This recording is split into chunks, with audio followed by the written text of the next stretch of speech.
2013 sudah dinyatakan tidak berlaku. Ya. Jadi sebelum diberlakukannya Permen Pan RB nomor 1 tahun 2023 secara utuh atau secara efektif yaitu 1 Juli 2023, maka pada periode 1 Januari 2023 sampai dengan 30 Juni 2023 ini adalah masa transisi. Ya. Jadi masa transisi ini perlu disiapkan berbagai macam hal ya. Jadi ini seluruh kementerian yang mengelola ASN ini semuanya sibuk ya. Tentunya banyak sekali pekerjaan yang harus disiapkan. Ya, mungkin mic-nya bisa di ini mute, ini agak mengganggu ya. Ya. Jadi semua kementerian ini yang mengelola ASN tentunya sibuk menyiapkan regulasi, perubahan regulasi yang menyesuaikan dengan Permen Pan RB nomor 1 tahun 2023 beserta aturan-aturan atau regulasi-regulasi turunannya. Ya. Kemudian aplikasi-aplikasi yang dikembangkan untuk mendukung perubahan ini. Ya. Nah, ada beberapa yang harus disiapkan ya. Dengan diterbitkannya nanti Permen Pan RB nomor 1 tahun 2023 untuk jabatan fungsional dosen. Yang pertama tentunya Permen Pan RB tentang JF dosen. Kemudian juga ada mandat untuk mengelola misalkan pedoman formasi jabatan dosen. Nah, ini juga harus diatur ya. Harus diatur, regulasinya dibuat, kemudian aplikasi untuk menerapkan regulasi itu juga harus disiapkan. Ini semua berjalan secara paralel yang diharapkan 1 Juli 2023 itu sudah kita secara penuh menerapkan Permen Pan RB nomor 1 tahun 2023 dan menerapkan Permen Pan RB tentang JF dosen yang baru dengan sistem aplikasi yang baru juga. Jadi perlu kita baca bersama-sama di sini ya. Jadi Permen Pan RB nomor 1 tahun 2023 ini adalah Permen Pan RB tentang jabatan fungsional ya. Sesuai ketentuan pasal 58 pada Permen Pan RB ini dinyatakan pada ayat 1 dan ayat 2 bahwa ini aturan tentang masa peralihan ya, transisi ya.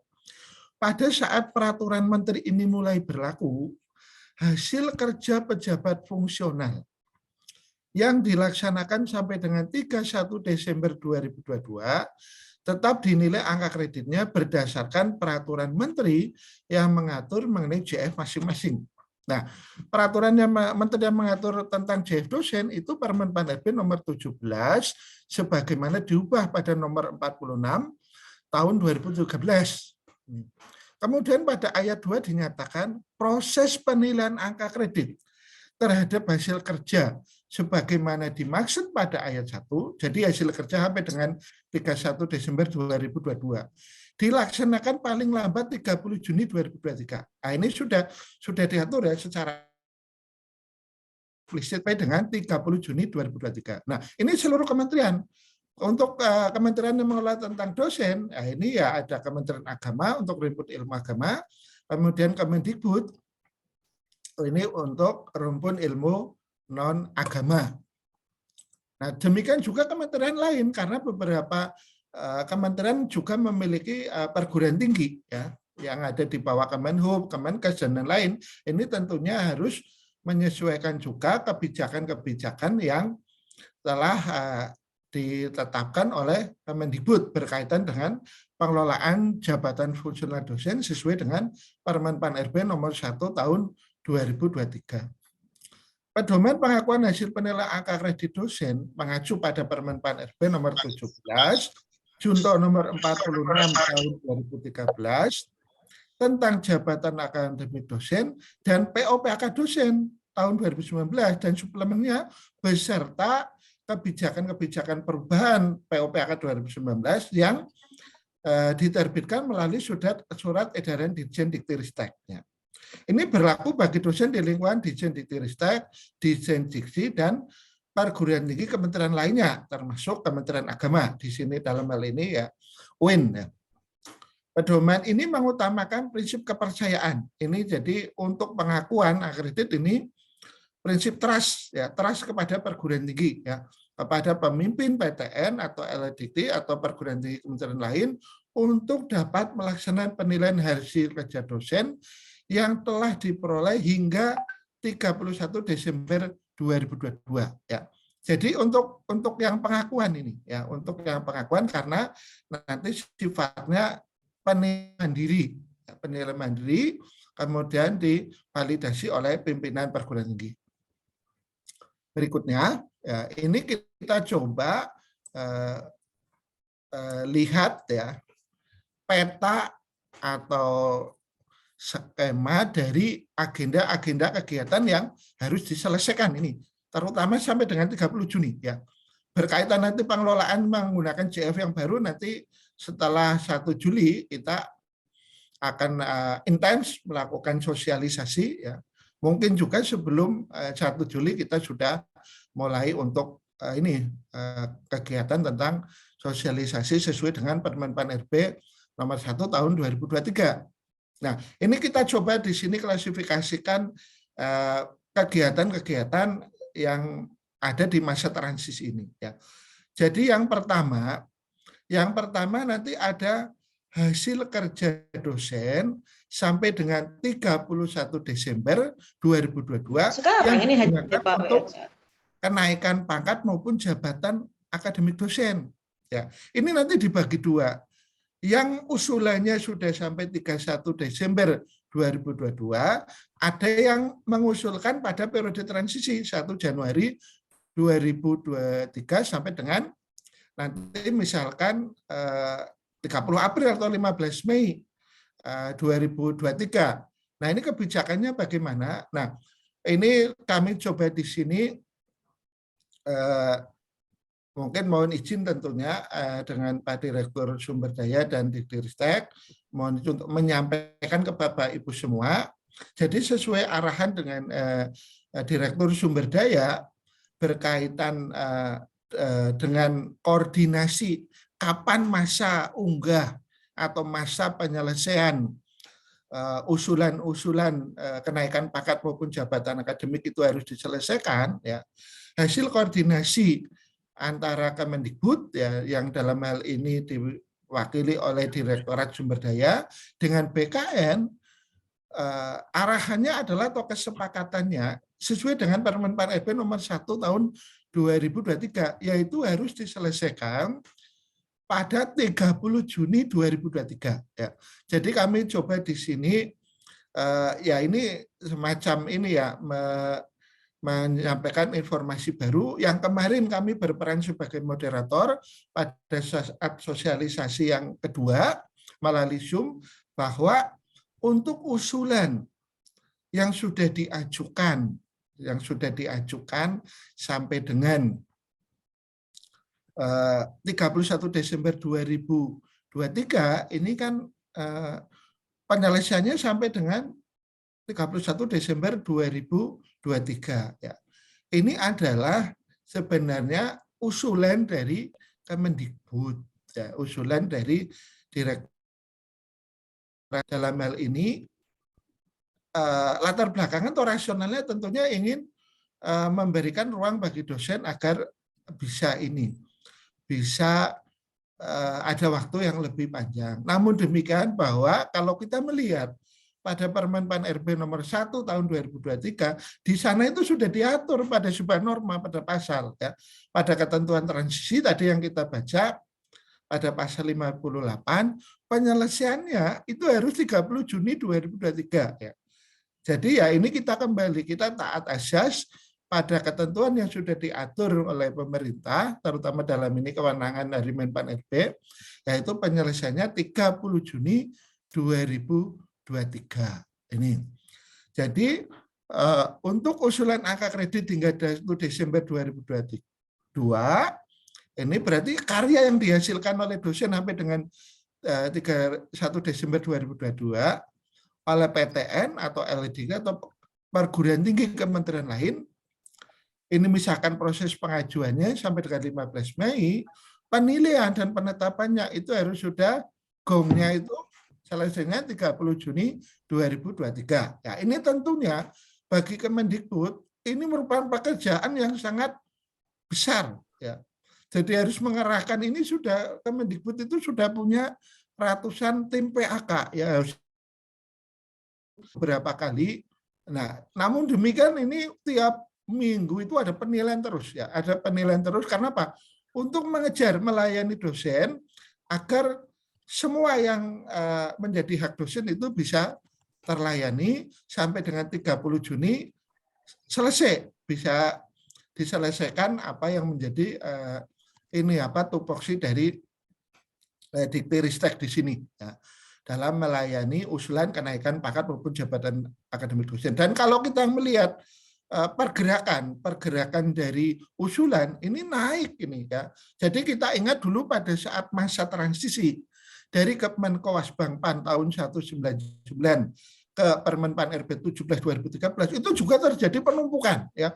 Dulu menggunakan berkas, saya lihat di lantai dasar gedung Dikti itu, ya, gedung yang dekat Hotel Century Senayan, itu terjadi penumpukan berkas yang sangat banyak. Nah, demikian juga karena sekarang sudah online, itu kita bisa pantau, itu pergerakannya itu akan memuncak nanti, ya, memuncak. Dan kita lihat berapa jumlah dosen di Indonesia, ya, ribuan itu kan.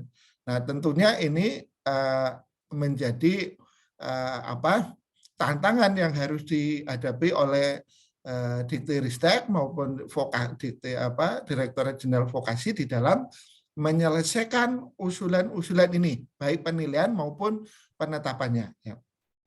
Demikian juga di Kementerian Agama, ya, kebetulan kami kan juga diminta ikut membantu di Kementerian Agama, ya.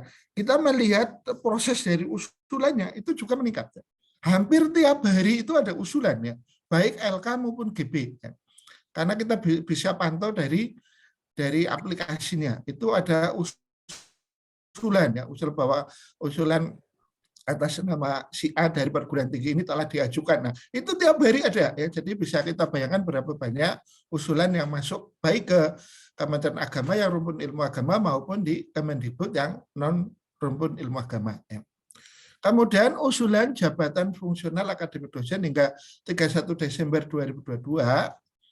Ini usulan JFAD setelah 31 Desember diatur dengan kebijakan transisi. Semuanya, ya, penyelesaiannya 30 Juni 2023. Kemudian catatan untuk memperoleh pengakuan, ya. Jadi apa bedanya pengakuan dengan penilaian kenaikan pangkat atau jabatan? Jadi ada dua kondisi nih Bapak Ibu. Ada dosen yang sudah melaksanakan kinerja sampai dengan 31 Desember, mungkin kinerjanya sudah 5 tahun yang belum dinilai karyanya, ya. Tetapi untuk naik pangkat misalkan kurang syarat khusus, nah, berarti kan nggak bisa naik pangkat atau jabatan. Nah, bagaimana karya ini? Apakah hangus? Nah, semula pada saat awal-awal diskusi dengan tim dari Menpan RB, ya, hangus, ya. Tapi kemudian ada usaha dari Kemendikbud, bagaimana kalau ini juga dihargai, ya.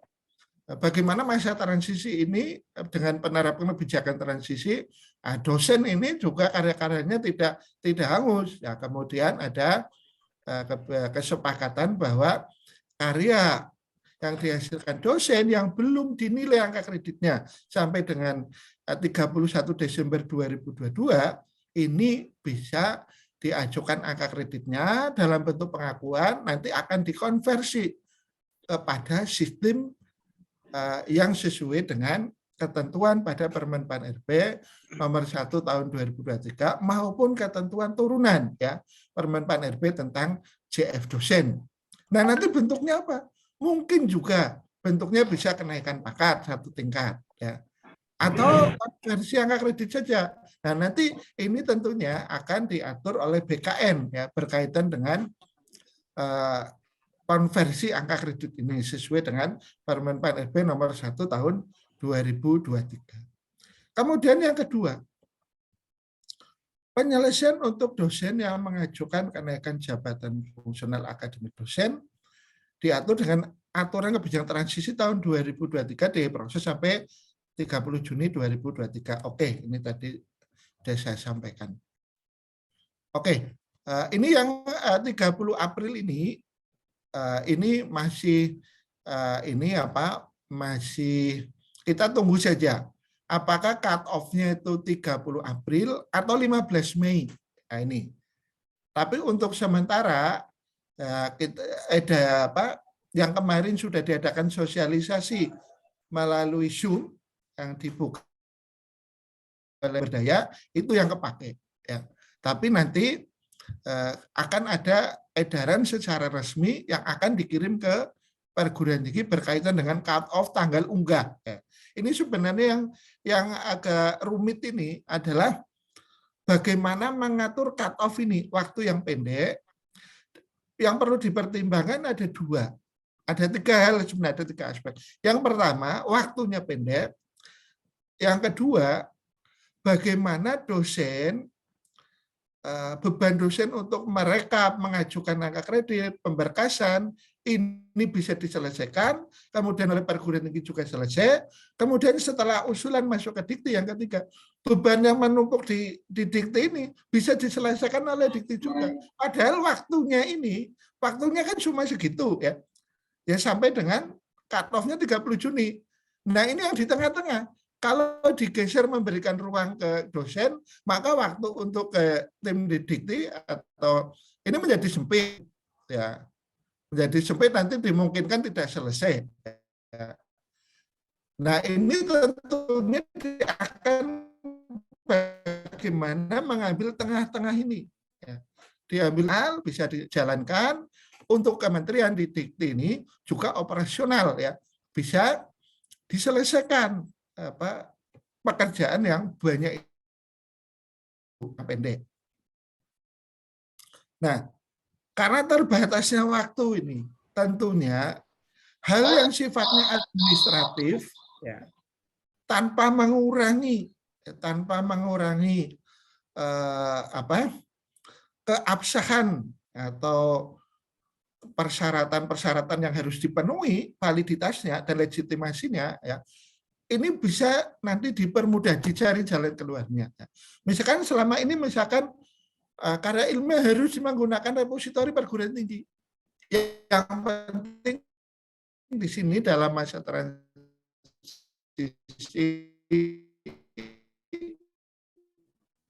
bagaimana itu bisa di-track, ya. Bisa dibuktikan bahwa karya itu valid gitu.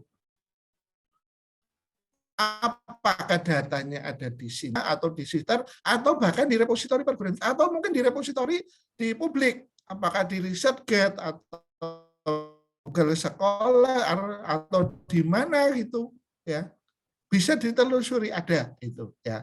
Ini sehingga pada saat dicek ini ada betul datanya ya. Ini jadi lebih fleksibel dalam masa transisi ini. Kemudian berikutnya ini. Jadi apa landasan hukumnya? Landasan hukumnya tentunya tadi sudah sebagian saya sampaikan ya. Landasan hukumnya ya untuk masa transisi ini jadi dari 1 Januari sampai dengan 30 Juni 2023 kita itu masih menggunakan Permen Pan RB 17 Junto nomor 46 tahun 2013 untuk apa? Untuk penilaian angka kredit dan kenaikan jabatan maupun pangkat. Ya.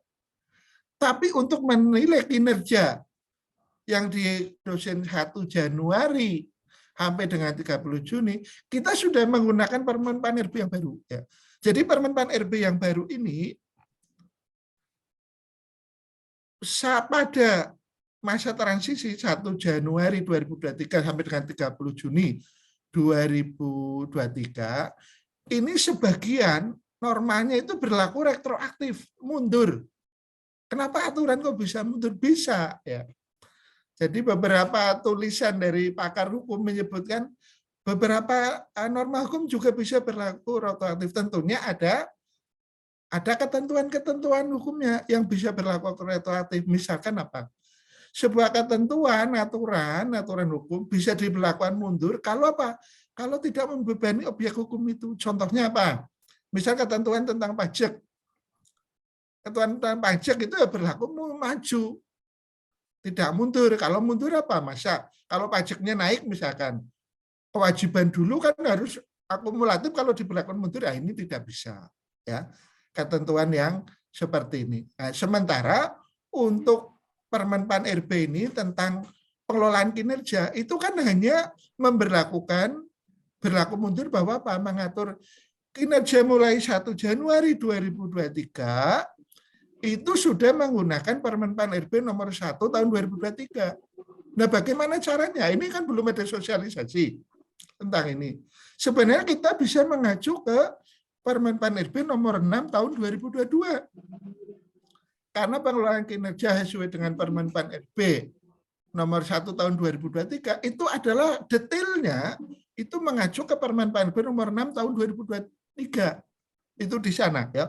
Bagaimana mengelola, membuat perencanaan, bagaimana pemantauan, kemudian bagaimana pimpinan memberikan feedback kepada dosen, bagaimana dosen memperbaikan, kemudian bagaimana evaluasi periodik, kemudian bagaimana melakukan evaluasi tahunan, kemudian bagaimana nanti memberikan predikat kinerja, itu secara detail sudah diatur pada Permen Pan RB nomor 6 tahun 2022. Ya. Jadi sebenarnya ya, kalau kita berinisiatif dengan Permen Pan RB ini, ya baik Permen Pan RB nomor 6 tahun 2022 acuannya maupun Permen Pan RB nomor 1 tahun 2023, kita sudah bisa mengelola kinerja dosen itu dengan konsep yang baru, konsep pengelolaan JF dosen, ya ASN ini dosen yang baru. Yaitu apa? Konsepnya di sini ada integrasi antara penyusunan SKP, pelaporan kinerja BKD, kemudian kenaikan pangkat. Nah, yang pangkat ini sebenarnya, pangkat dan jabatan ini, yang instrumen hukumnya itu belum lengkap, masih disusun. Tetapi untuk pengelolaan kinerja, ini sudah settle, yaitu Permen Pan RB nomor 6 tahun 2022. Contohnya apa? Nah, ini nanti secara bertahap itu berjenjang, bahwa di sini leadership ya dari university leadership, kepemimpinan di perguruan tinggi ini sangat menentukan ini ya. Karena apa? Pimpinan perguruan tinggi ini akan mendiferensiasi, akan menerjemahkan visi misi kementerian ya ke dalam visi misi perguruan tinggi. Tentunya nanti ada, selama ini mungkin sudah ada kontrak. Apakah kontraknya itu kuantitatif jelas ya, atau mungkin masih kualitatif itu kan. Kalau misalkan kontraknya nanti dengan Menteri Perguruan Tinggi UIN Haji Abdurrahman Wahid, dalam waktu 5 tahun harus sudah mencapai misalkan peringkat di Indonesia nomor sekian ya, atau di internasional sekian. Apa capaian yang harus dicapai dalam waktu 5 tahun. Nah, ini nanti dicermakan dari teachingnya bagaimana. Dari risetnya, performance bagaimana, indikator performance indikatornya. Kemudian dari riset service community-nya bagaimana. Kemudian dari kerja-kerja lainnya itu bagaimana di situ. Nah, itu sudah ada detail. Nah, ini tentunya kalau sudah ada kontrak, pimpinan perguruan tinggi itu bisa menerjemahkan ke dalam kontrak ini, dia bisa membuat kontrak juga dengan pimpinan di bawahnya, dengan dekan. Nah, dekan bisa menerjemahkan juga apa yang menjadi target capaian dalam kontrak kinerja dengan rektor misalkan. Nah, dekan bisa menerjemahkan dengan koprodi. Ini tentunya dipilih pimpinan juga orang yang tahu ini, yang paham, lebih tahu dari dosen tentunya. Ya. Kemudian baru dekan atau ini kontrak, sudah ada kontrak dengan kaprodi atau ketua jurusan. Ketua jurusan memberikan ini mendistribusikan target capaian prodi itu atau jurusan ya.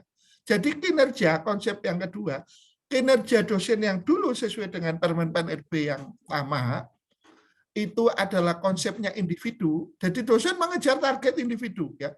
Dia harus dalam waktu sekian tahun menjadi jabatannya akan menjadi apa, dia membuat program sendiri. Ya, meskipun ya ada program dari kampus, tetapi relevansinya kan tidak sedemikian ketat diatur pada regulasi tersebut. Nah, nanti ke depan kinerja dosen adalah merupakan bagian dari kinerja institusi. Ya. Tadi ketua jurusan itu sudah punya program untuk jurusan seperti tempat saya fisika, misalkan fisik, 5 tahun ini jurusan ini harus misalkan predikatnya tentunya misalnya sekarang sudah unggul. Nah, untuk meningkatkan lebih unggul ini apalagi capaiannya. Ya. Nah, tentu ada program yang detail nanti jelas. Risetnya bagaimana atau pengajarannya bagaimana, beban pengajarannya yang ada berapa. Kemudian mau dikembangkan atau enggak dari situ, memperbanyak student body-nya atau yang lain. Kemudian dari risetnya, bagaimana kapasitas riset. Kemudian lab-nya bagaimana, kelompok bidang keahliannya bagaimana. Nah, dalam 5 tahun ini seorang leader ya, academic leadership ini harus tahu bagaimana ini menerjemahkan visi misi pimpinan perguruan tinggi ini, visi misi rektor. Nah, ini nanti dibagi ya. Jadi target yang sudah ditetapkan bersama oleh jurusan prodi dibagi semuanya kepada dosen. Beban teachingnya juga dibagi, beban risetnya dibagi, kemudian pengabdian juga dibagi di sini. Nah, sehingga apa? Semua menuju pada mencapai visi misi prodi ini ya. Bukan berjalan sendiri-sendiri. Sehingga nanti kolaborasi antar dosen, kerjasama itu menjadi penting ya, bukan kerja individual ya. Kemudian berikutnya, landasan hukum berikutnya, Permendikbud nomor RI dan kepala BKN peraturan kepala BKN ya, nomor 4/8 PB 2014 dan nomor 24 tahun 2014 tentang ketentuan pelaksanaan jabatan guru dosen dan angka kreditnya. Kemudian Permendikbud tentang petunjuk teknis penilaian angka kredit jabatan personel dosen dan angka kreditnya, yaitu Permendikbud 92 tahun 2014. Kemudian PO-PAK untuk ini penilaian angka kredit yang masih berlaku yaitu PO-PAK 2019.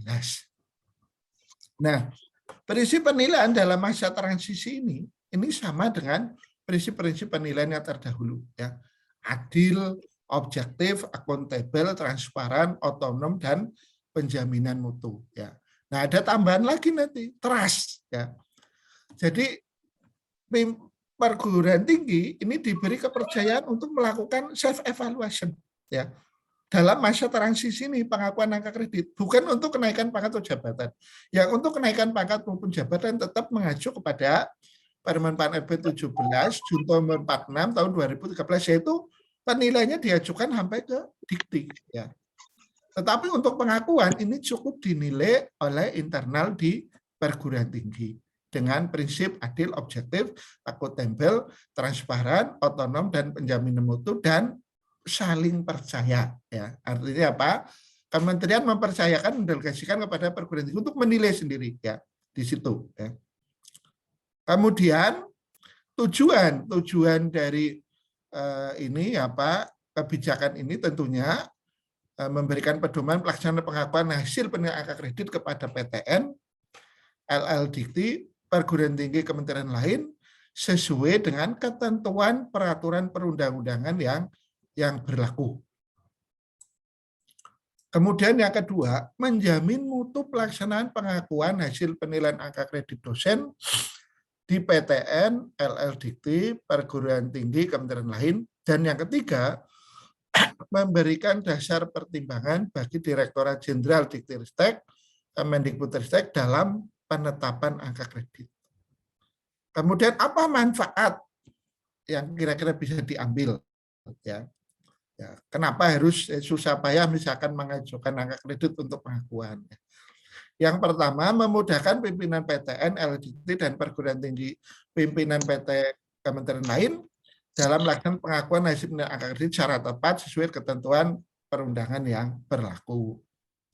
Kemudian menjamin mutu pelaksanaan pengakuan hasil penilaian angka kredit di PTN, LDT, dan PTKL. Ya. Kemudian menjadi dasar pertimbangan bagi Dirjen Dikti-Ristek, Kemendikbudristek dalam penetapan angka kredit dosen. Oke, nah bagaimana ya, mekanisme pengakuan hasil PAK dan penetapan angka kredit dosen ini? Yang pertama, langkah-langkahnya, ya, dosen ini menyusun daftar kegiatan dan angka kreditnya terhitung mulai tanggal TMT SK PAK terakhir. Ya. Jadi TMT SK PAK terakhir bisa penetapan angka kredit dalam rangka naik pangkat maupun jabatan. Ya, jadi SK penetapan angka kredit kapan? Artinya apa? Sesudah itu, karya-karya yang terbit sesudah itu berarti kan belum pernah dinilai angka kreditnya. Nah, itu yang diajukan untuk pengakuan angka kredit. Nah, ini sama formatnya pada saat kita mengajukan naikan pangkat maupun jabatan, yaitu ada unsur pendidikannya, penelitian, pengabdian masyarakat, dan ada penunjang. Kemudian langkah yang kedua, sumber data hasil kerja kegiatan dan angka kredit pada poin 1 tersebut berasal dari sistem informasi Kemendikbudristek. Yang tadi saya sampaikan, bisa dari PDDikti, Sister, Sinta, Bima, atau sistem informasi yang dikembangkan oleh perguruan tinggi masing-masing, ya, atau sistem informasi publik, ya, yang itu memang bisa memberikan informasi untuk mengecek validitas dari karya tersebut. Ya. Misalkan diunggah di ResearchGate tadi, diunggah di misalkan yang ORCID atau yang lain, Lincoln DN atau apa gitu, saya sulit bacanya itu. Nah, itu bisa juga dipakai. Supaya apa? Kalau dicek betul ke sana, oh itu ada informasi untuk dicek ke sana. Ya. Hasil yang ketiga, hasil angka kredit kumulatif dosen sesuai format A pendidikan, yang B penelitian, C pengabdian kepada masyarakat, dan D penunjang. Ini ditandatangani minimal oleh ketua jurusan dan diajukan kepada pimpinan PTN atau kepala LDikti atau pimpinan PTKL untuk dilakukan penilaian angka kredit. Langkah yang keempat, pengakuan hasil penilaian angka kredit oleh pemimpin PTN atau kepala LDikti atau pemimpin perguruan tinggi kementerian lain dilengkapi dengan berita acara sesuai format lampiran E. Ya. Jadi nanti kalau sudah unggah, jadi pertama nanti login ke aplikasi, unduh form Excel, itu ada di sana. Ini untuk operator untuk operator tingkat perguruan tinggi. Unduh form Excel, nanti Excel itu berisi adalah rekapan nilai angka kredit dosen yang sudah dinilai self evaluation ini. Nanti diantar di situ, baru diunggah. Nah, kalau sudah diunggah bisa cetak PDF, itu ditandatangani oleh rektor, diunggah lagi. Jadi ada dokumen yang Excel yang sudah diunggah dan ada hasil printout yang sudah ditandatangani untuk pengesahan. Nah, apa fungsinya yang Excel ini supaya nanti mentransformasi data ini data hidup, data yang masih bisa diolah. Tapi kalau PDF ini adalah nanti bukti kesahan, dipakai pada saat ada pengujian, oh ini dokumen sah atau enggak, valid atau tidak ya. Kemudian yang kelima ini kan PTN, LDikti, PTKL membuat daftar nama dosen dan melakukan hasil penilaian angka kredit sesuai format lampiran F. Yang 6, daftar nama dosen dan angka kreditnya sesuai format lampiran F ditandatangani oleh pemimpin PTN, kepala LDikti, pemimpin perguruan tinggi kementerian lain, diajukan paling lambat 30 April 2023 ke Ditjen Dikti-Ristek dan diproses sampai dengan 15 Mei 2023 oleh Dikti-Ristek Kemendikbudristek untuk dilakukan daftar penetapan angka kredit. Nah, ini ya. Ini yang 30 April dan 15 Mei ya.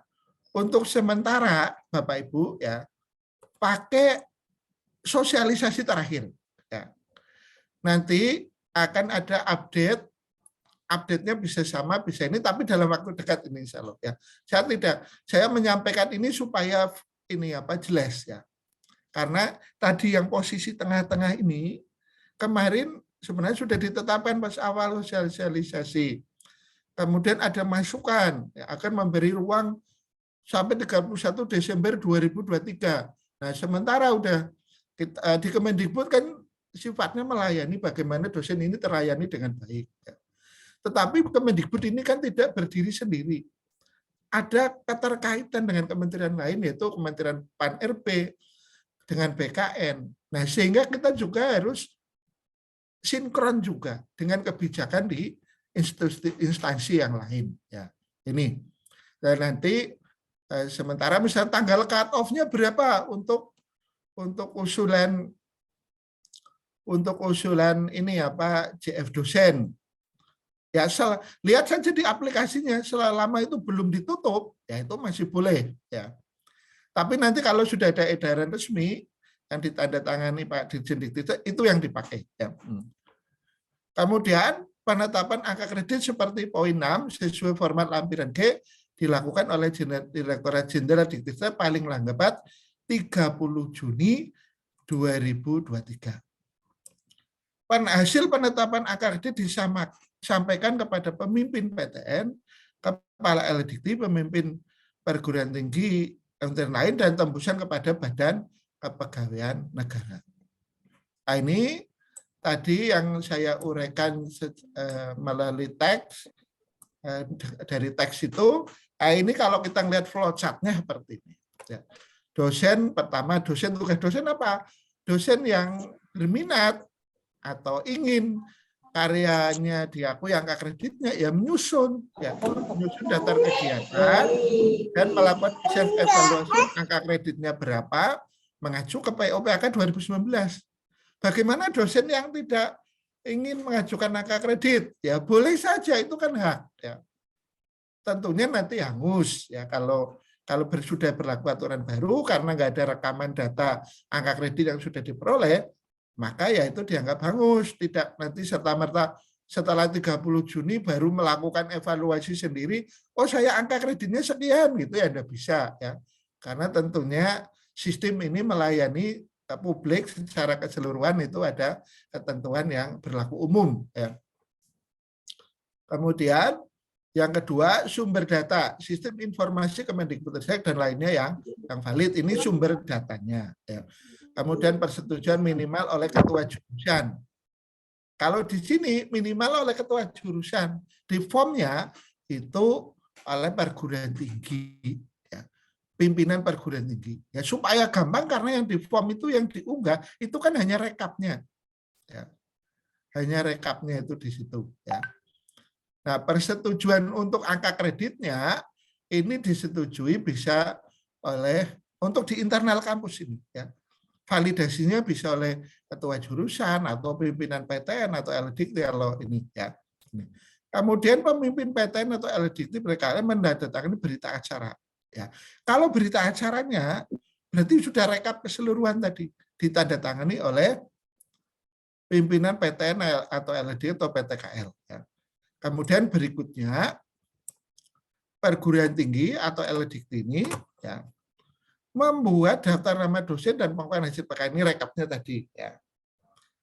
Persetujuan PTN atau LDikti diajukan ke Ditjen Diktiristek paling lambat 15 Mei. Nah, ini yang tanggal ini ya mengacu ke ini dulu, ya mengacu ke ini dulu. Nanti kalau ada informasi terbaru pada edaran terbaru kita ikuti yang baru ya. Ya. Kemudian berikutnya Ditjen Diktiristek menetapkan angka kredit paling lambat 30 Juni. Nah, kalau 30 Juni ini sudah firm ya, karena ini ada di Permenpan ya, merupakan bagian dari pasal ya. Pasal yang diatur pada Permenpan RB nomor 1 tahun 2023, yaitu pada ketentuan transisi. Nah, ini form yang harus diisi oleh Bapak Ibu yang akan mengklaim, yang berkeinginan mengklaim. Ini sifatnya kan hak ya, boleh diambil, boleh tidak ya. Jadi kalau yang pengen ini mengajukan pengakuan ya membuat ini untuk pelaksanaan pendidikan seperti biasa pada saat mengajukan kenaikan pangkat maupun jabatan. Di sini ada biodatanya, pejabat nanti yang akan mengesahkan ya, pendidikan dihitung di sini ya. Kemudian berikutnya yang penelitian sama, cara menilainya angka kreditnya juga sama.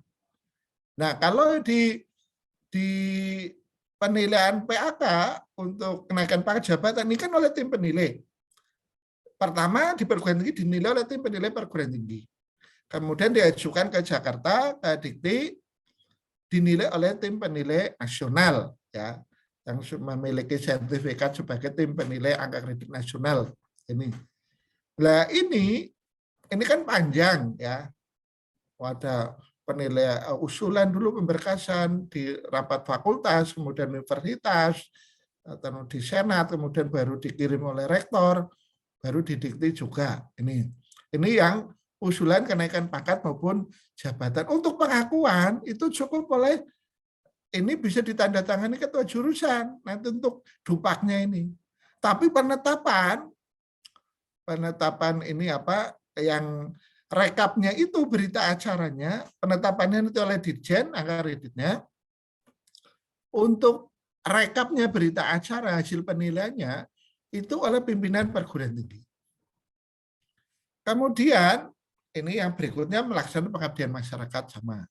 Nah, pertanyaannya apakah semua karya yang dihasilkan dosen dituliskan tidak mengikuti porsi? Ya. Silahkan ya. Kalau mau diajukan semua silahkan.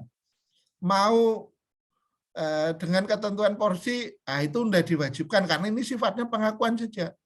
Memberikan, menginformasikan data bahwa Bapak Ibu selama mulai dari TMT penetapan angka kredit terakhir sampai dengan 31 Desember 2022 itu ada sekian banyak karya tridharma yang belum dinilai. Dan jumlahnya berapa? Nah, itu silakan menurut self evaluasi diri Bapak Ibu sendiri ya di sini. Nah, berarti angka kredit yang dimasukkan maksimum semua ya silakan ya, maksimum ya. Tentunya di sini diharapkan ada peran perguruan tinggi untuk kontrol ya. Meskipun di pedoman ini tidak dijelaskan secara eksplisit, oh ini harus dilakukan pendampingan atau validasi oleh tim penilai.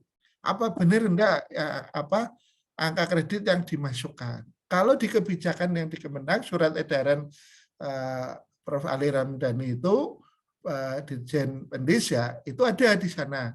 Ada norma atau ketentuan akan dilakukan pendampingan dan validasi dari ini apa karya tersebut. Nah, untuk di Kemendikbud jumlahnya banyak. Sistemnya trust percayaan. Nah, tentunya ini dibutuhkan inisiatif dari perguruan tinggi untuk ngecek ya, ini benar enggak yang diantri oleh dosen. Kalaupun yang diisikan itu tidak valid, itu nanti semua juga tidak diakui. Misalkan tiba-tiba di Singapura itu ya, 1.000 angka kredit itu kan, atau 2.000 itu. Nah, nanti yang diperoleh, ini kan juga pertama apa? Pimpinan jurusan bertanda tangan, rektor bertanda tangan. Itu di situ ada apa? Ada tanggung jawab. Tanggung jawab atas kebenaran data itu pertama. Nah, kalau ternyata rektor juga nggak ngecek, pimpinan perguruan tinggi udah apa adanya di ini. Nah, ini kan dasarnya nanti kan dari kementerian kan keabsahan ada tanda tangan itu berarti kan dinyatakan itu berarti sudah valid, ada dasar hukumnya mengikat di situ kan. Nah, pengakuannya berapa? Ya nanti mengikuti regulasi yang baru. Apakah 1.000 itu diakui? Nampaknya tidak. Ya. Nampaknya nanti ada cut off-nya. Maksimal itu berapa yang diakui. Ya. Itu pun dimungkinkan itu tidak naik jabatan. Ya. Paling naik pangkat misalkan satu level dari yang pangkat yang existing gitu. Oh ternyata angka kreditnya banyak ini. Ya. Cukup untuk naik pangkat. Bisa ya. Kalau kita mengacu ke Permen Pan RB nomor 1 tahun 2023 pasal 55 untuk dosen yang dia berasal dari penyesuaian ya. Penyesuaian JF yang lain itu ya di masa. Dia bisa mendapatkan kenaikan reguler 1 tingkat. Atau kalau tidak naik reguler dengan alasan lain atau dengan pertimbangan yang lain, yang kedua itu angka kreditnya mencukupi. Nah ini pasal 55 ini meskipun tidak secara eksplisit mengatur JF dosen, ini yang bisa dianalogikan nanti bisa dijadikan dasar ya untuk bahwa JF dosen pun boleh kalau punya angka kredit pengakuan ini dia boleh misalkan naik pangkat 1 tingkat. Karena dari kecukupan angka kredit sudah mencukupi untuk naik pangkat. Kenapa tidak? diberi itu. Nah, ini analogi tentunya ini perlu nanti kita tunggu bagaimana tindak lanjut dari ini apa hasil pengakuan ini ya, angka kredit ini. Kemudian berikutnya yang penunjang sama ya silakan saja masukkan penunjang ya. Karena nanti di sini kan tidak dibatasi ya, silakan saja. Kemudian ini berita acaranya silakan diisi ya. Pada saat sudah mengunggah Excel-nya, berita acara ini nanti di print ya. Ini. Kemudian pada periode sejak tanggal terhitung mulai TMT penjabatan dosen terakhir sampai dengan 31 Desember 2002 telah dihasilkan penilaian terhadap hasil kinerja dosen serta pendaftaran karir terakhir keterangan perguruan tinggi negeri, dan ini identitasnya ya, nama PTN-nya Pak UIN Kiai Haji Abdurrahman Wahid ya, kode PTN berapa, berdasarkan peraturan Menteri Pendidikan Aparatur Negara dan Reformasi Birokrasi Permen-Pan RB nomor 1 tahun 2023 tentang jabatan funel dosen pasal 58 ayat 1 dan ayat 2 telah dilakukan penilaian hasil kerja dosen dengan mengacu kepada Permen-Pan RB nomor 17 tahun Junto 46 tahun 2013 dan pedoman operasional PAK tahun 2019 dan suplemennya dengan hasil pada lampiran F. Demikian berita acara hasil penilaian akademik dibuat untuk dapat digunakan sebagaimana mestinya sesuai ketentuan peraturan perundang-undangan. Pekalongan pada tanggal berapa, pemimpin siapa, nama, ini rektornya, NIP, dan seterusnya. Oke, ini nanti lampiran G, ini NIDN, NIDN dosen, ini rekapnya ya, jadi nama PTN-nya apa, kode PTN, kemudian nama dosen, di sini turut. Ini nanti bisa dilakukan offline ya Bapak Ibu, di Excel-nya sudah ada. Jadi supaya apa? Supaya yang akses itu tidak bareng-bareng sehingga aplikasinya macet gitu kan. Nah ini nanti bisa diisi oleh admin, bagian kepegawaian universitas, diisi rekapnya, angka terakhir, golongan ruang, ini dosen yang diisikan ini, jabatan funel terakhir, angka kredit kumulatif terakhir, TMT-nya, kemudian penilaian angka kredit A, B, C, dan D ini, kemudian perolehan angka kreditnya. Ya, ini. Kalau ini total ya, jadi berita acara hasil penilaian angka kredit, kemudian lampiran perolehan angka kredit barunya berapa. Nah, perolehan angka kredit baru ini adalah hasil penjumlahan A, B, C, D, dan E ini. Ya. Ini. Oke. Ya. Kemudian lampiran G, daftar dosen dan penetapan angka kreditnya. Oke, sama. Ini daftar hasil penilaiannya, ini daftar dosen dan penetapan angka kreditnya. Oke, sekarang penyelesaian usulan PAK jabatan fungsional akademik dosen setelah terbit Permen-Pan RB nomor 1 tahun 2023. Nah, setelah terbit ini Permen-Pan RB nomor 1 tahun 2023. Nah, tadi sudah saya sampaikan sebenarnya. Ya, ini tentang batas akhir unggah saja. Batas akhir unggah ini 15 Mei ya, atau kita ngikuti nanti edaran, tapi saya menyampaikan di sini 15 Mei 2023, tapi nanti kita lihat di edarannya. Semoga bisa ini ya, 15 Mei atau 31 Mei ya kita ikuti, tapi ini sementara ya. Belum ada yang ini arahan 31 Mei belum ya, 15 Mei ini ya. Oke, jadi itu yang bisa kita sampaikan. Mungkin kita bisa masuk ke sesi tanya jawab, Prof. Mahfur, monggo.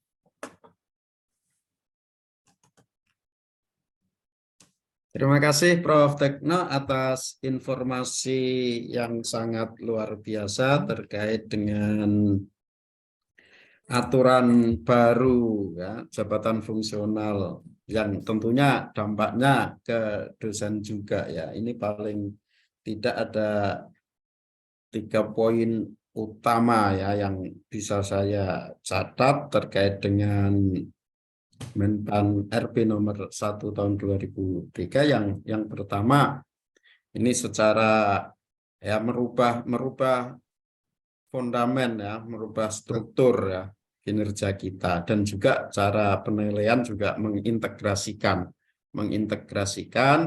antara kepentingan apa SKP, kemudian BKD, mungkin juga kenaikan pangkat. Mungkin kalau dalam konteks perguruan tinggi kita juga terintegrasi dengan kebutuhan akreditasi, Prof.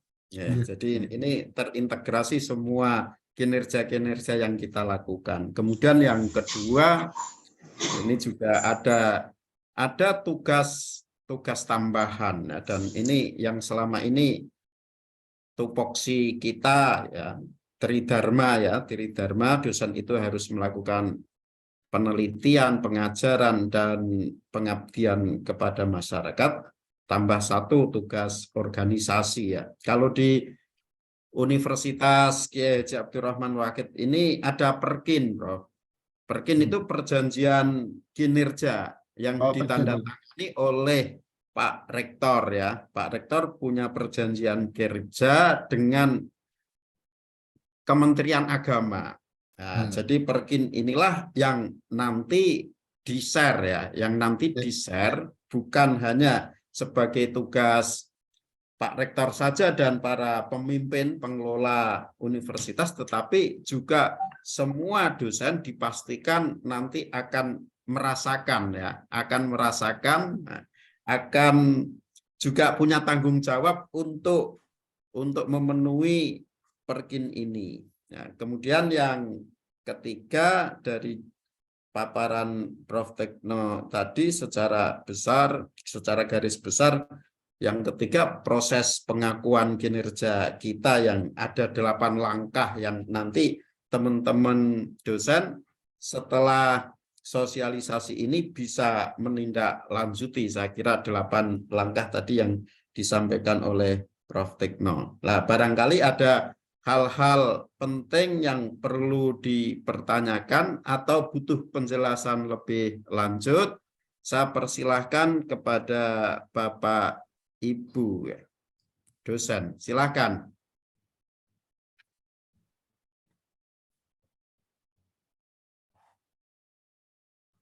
Monggo bagi yang ingin bertanya terkait dengan paparan Prof. Tekno ini, saya persilahkan.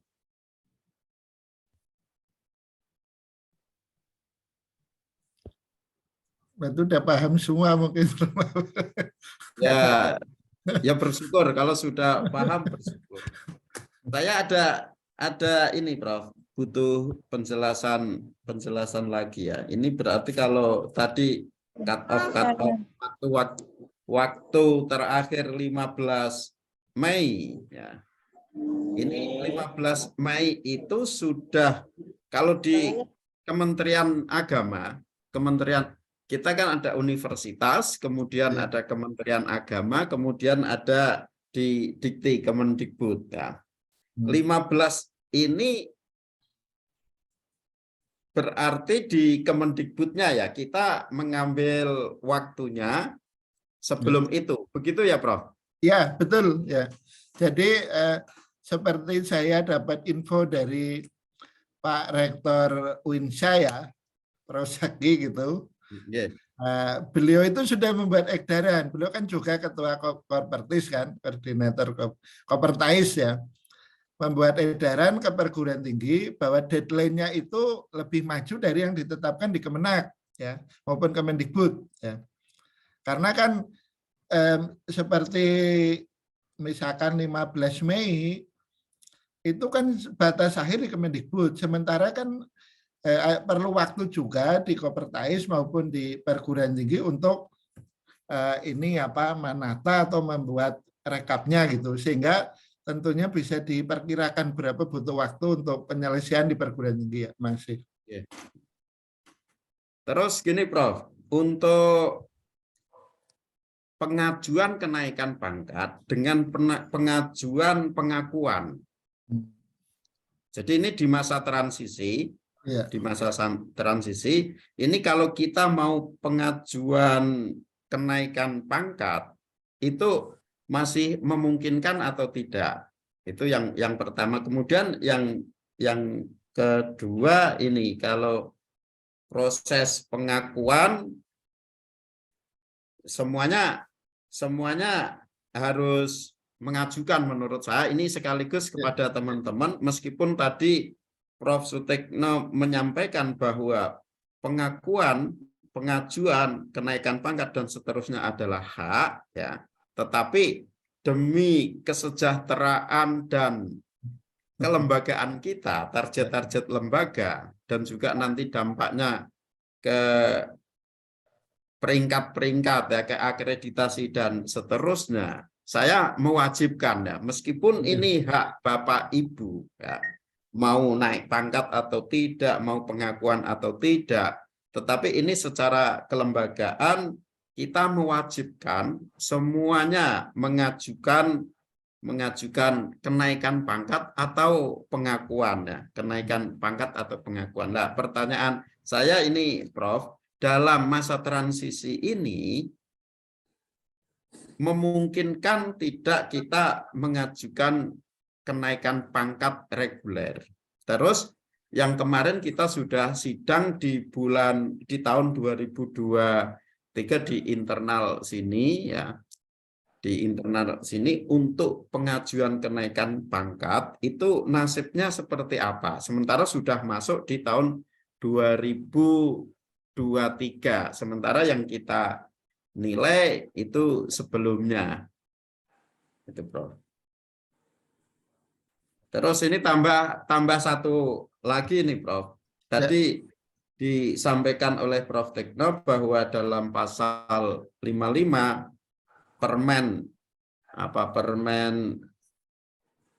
Pan RB nomor 1 2023. RB nomor 6 tahun 2022 ini bisa diberikan kenaikan pangkat 1 tingkat.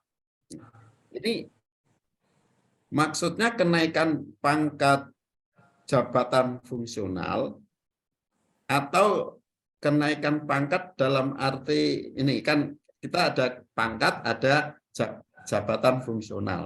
Nah, ini yang mana? Terus yang kedua, kalau jabatan fungsional itu apakah misalnya dari asisten ahli ke lektor, lektor ke lektor kepala ke guru besar, atau masih dalam satu rumah, misalnya dari lektor 200 menjadi lektor 300, atau dari lektor kepala 400 menjadi lektor kepala 550 dan seterusnya. Mohon penjelasannya.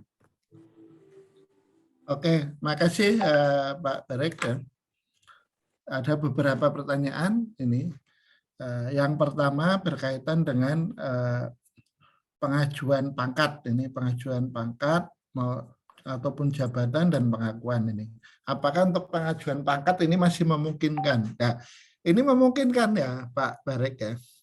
Saya sendiri ini sedang ajukan pangkat juga persiapan. Karena saya sudah mengumpulkan karya mulai 2013 sampai dengan kemarin itu tentunya 31 Desember 2022 itu untuk naik ke 4E. Nah, saya sendiri yang ikut ini membantu di kebijakan ini, masa nggak bisa naik pangkat juga ya. Nah, sejauh saya berusaha waktu yang pendek ini ya, tentunya bagaimana saya juga bisa memanfaatkan untuk ikut naik pangkat juga ya. Karena kita juga kerjanya kan nggak bisa ini ya hanya bergantung pada saya sendiri, tapi seperti membuat repositori, kemudian uji kemiripan dan seterusnya. Itu kalau uji kemiripan udah selesai, tapi yang agak lama ini kita bergantung ke orang lain, misalkan membuat repositori itu ke pustakawan, itu butuh waktu. Kemudian sidang penilaian kebetulan kalau di universitas saya ketua timnya mulai dari fakultas sampai universitas, sehingga bisa dimungkinkan kontrol waktunya bisa. Tapi kalau sidang senat nggak bisa, ya, karena di situ ada ketua senat dan di komisi itu mereka punya jadwal sendiri. Nah, tentunya dengan waktu yang pendek ini untuk kenaikan pangkat maupun jabatan, ini sebenarnya nanti bergantung kebijakan pimpinan yang sesuai dengan regulasi yang berlaku. Contoh seperti ini Pak Warek ya. Ketentuan tentang tim penilai angka kredit perguruan tinggi itu sebenarnya kan boleh di tingkat universitas saja. Tapi pada prakteknya kadang-kadang di fakultas juga ada, di universitas juga ada. Sehingga jalan yang ditempuh dosen itu panjang. Mulai dari jurusan, fakultas ini dinilai oleh tim penilai fakultas dulu, direpatkan di senat fakultas, setelah lolos dikirim oleh dekan ke universitas, di universitas dinilai lagi oleh tim PAK universitas, dirapatkan oleh senat universitas, sebelumnya ke komisi profesor dulu, baru dikirim oleh rektor. Nah ini yang bisa diambil kebijakan oleh pimpinan untuk memotong, ya, memotong ini prosedur itu, misalkan di tingkat universitas saja penilaiannya itu sudah memenuhi sesuai dengan regulasi, sesuai dengan Permen RB nomor 17 Junto 46 tahun 2013, yaitu tim penilai perguruan tinggi menilai seluruh unsur karya tidak dosen beserta penunjang. Nanti yang penelitiannya dinilai juga oleh tim penilai kementerian. Itu cara untuk mempersingkat proses. Ini nampaknya dilakukan juga oleh UNSUD. Ya, pada waktu kami diundang ke sana, kemudian pimpinan membuat kebijakan, kalau begitu supaya cepat, penilai itu di tingkat universitas saja. Ini. Kemudian berikutnya untuk proses pengakuan. Ini memang hak dosen ya. Betul yang disampaikan oleh Pak Mahfur ini, saya setuju sekali ya. Kalau dilihat dari sisi dosen, ini hak dosen ya untuk boleh mengajukan pangkat maupun jabatan. Tapi dari sisi kebutuhan institusi, lembaga itu butuh tadi yang disampaikan oleh Prof. Mansur, bahwa untuk kinerja kelembaga itu dibutuhkan juga tentang performance dari kinerja dosen yang dikaitkan dengan kepangkatan dan jabatan. Ya. Kalau kepangkatan jabatan ini stagnan, nah nanti kebutuhan pengembangan organisasi perguruan tinggi, misalkan syarat akreditasi prodi, kemudian penilaian-penilaian yang lain, ini kan jadi ini stagnan. Untuk membuka prodi harus butuh profesor, tidak ada profesornya, itu kan. Untuk membuka pasca juga dibutuhkan misalkan GB dan LK. Bahkan untuk misalkan promosi di jabatan-jabatan di perguruan tinggi itu ada kebutuhan sudah menduduki jabatan fungsional level tertentu. Ini kan nanti kaitannya dengan itu ya. Jadi perlu juga sangat bagus kalau memang universitas mendorong, mewajibkan dosen untuk sebisa mungkin mengupayakan untuk bisa mengusulkan ya pengakuan angka kreditnya maupun mengajukan kenaikan pangkat kalau dimungkinkan itu untuk bisa melengkapi syarat-syarat yang diperlukan. Ya. Tapi tentunya harus diverifikasi dulu ya Pak Warek ya. Jangan berkas mentah dikirim ke Kemenak gitu atau Dikbud ya. Nah ini nanti nunggu. Ya tetap kita nilai Prof. Karena pernah juga yang di Kemenak, PAK Kemenak itu kok bisa diklik diajukan padahal belum ada usulannya, masih kosong semua ini. Ini salah klik atau gimana gitu kan. Kemudian berikutnya untuk masa transisi ini kenaikan para pangkat reguler memungkinkan atau enggak? Masih mungkin ya. Sampai dengan nanti Mei masih bisa mengajukan. Ya. Nanti Mei masih bisa mengajukan, sejauh belum ditutup itu masih boleh mengajukan. Nah, sidang reguler di perguruan tinggi yang sudah diajukan. Nah, kalau sudah di sidang di perguruan tinggi ini ya segera diajukan aja, diunggah ya. baik yang rumpun ilmu agama ke Kemenak, kemudian ya Kemendikbud nanti di Kemendikbud. Nah, tentunya nanti kan tim di Kemendikbud maupun di Kemendak, pimpinan akan mengambil kebijakan untuk bisa menyelesaikan beban yang besar itu. Ya. Kemudian ke pasal 55 ini Permen RB nomor 1/2023 untuk pangkat reguler dan kenaikan pangkat yang karena angka kredit. Nah, ini sebenarnya celah yang bisa dimanfaatkan oleh dosen di dalam nanti penyesuaian ke Permen RB yang baru. Dosen itu punya hak untuk naik pangkat 1 tingkat. Naik pangkat ini bisa disebabkan oleh alasan pertama, misalkan naik reguler karena dia sudah menduduki jabatan lama, misalkan jabatan lama di posisi itu, bisa naik. Ya. Kemudian yang kedua, dimungkinkan dengan alasan sudah mencukupi angka kreditnya. Nah, ini tentunya perlu karena untuk kenaikan pangkat di dosen sesuai dengan Permen RB 17/2013 ini kan ada syarat khusus. Ya. Nah, tapi kalau penilaiannya setelah 1 Juli 2023 naik pangkatnya dari angka kredit yang konversi itu, apakah di Permen RB itu menerapkan syarat khusus atau enggak? Ya kita belum tahu ya. Kalau menerapkan syarat khusus untuk naik pangkat, berarti kan ada kebutuhan pemenuhan syarat khusus. Tapi kalau tidak, maka bisa seperti JF yang lain, bisa naik pangkat dari berdasarkan angka kreditnya. Gitu ya. Demikian yang bisa kami sampaikan Pak Prof. Mahfud. Tapi naik pangkat itu paling tinggi di dalam jabatan itu. Ya. Jadi tidak bisa naik jabatan dari konversi itu, angka kredit itu. Ya. Kalau mau naik jabatan ya reguler sebelum ditutup ini masa transisi ya. Untuk menjadi GB segera diajukan ya. Makasih. Terima kasih Prof. Monggo Bapak Ibu teman-teman dosen yang ingin bertanya lebih lanjut agar permasalahannya semakin jelas bagi kita, silahkan.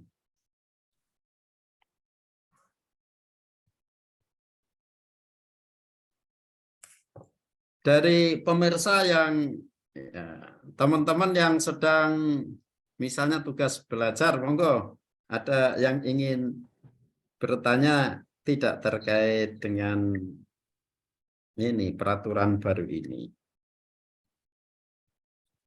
Kalau ya, monggo Pak Hasan. Menunggu teman yang lain bertanya ini Prof. Nanti ini tadi sudah dijelaskan terkait dengan kenaikan pangkat yang reguler ya. Dan untuk kenaikan jabatan fungsionalnya. Misalnya ini ada teman-teman sudah lektor kepala, kemudian kepangkatannya 4A. Nah, setelah dihitung ini bisa naik menjadi 4B. Tapi belum bisa untuk maju guru besar karena belum memenuhi syarat khususnya. Nah, ini tadi mentoknya sampai kepangkatan berapa ya? Misalnya dari tadi kalau lektor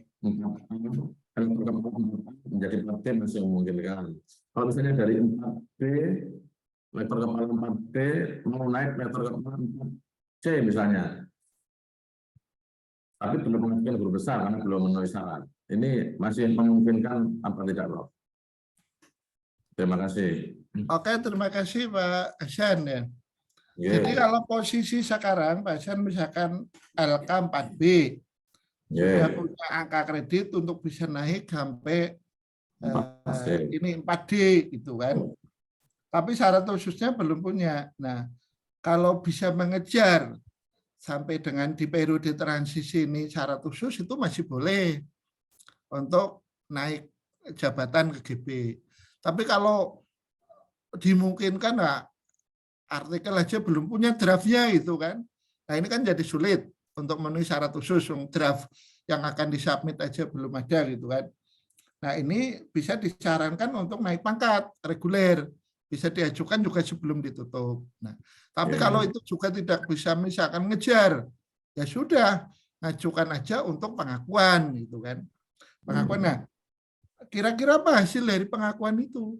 Nah, untuk pengakuan ini nanti dimungkinkan kalau angka kreditnya mencukupi bisa naik 1 tingkat gitu kan. Kalau mengacu ke pasal 55. Nah, untuk dosen bagaimana? Tentunya nanti kita nunggu kebijakan dari BKN ya.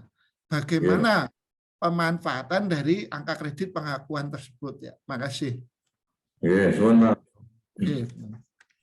Ya, terima kasih Pak Hasan, Prof. Stekno.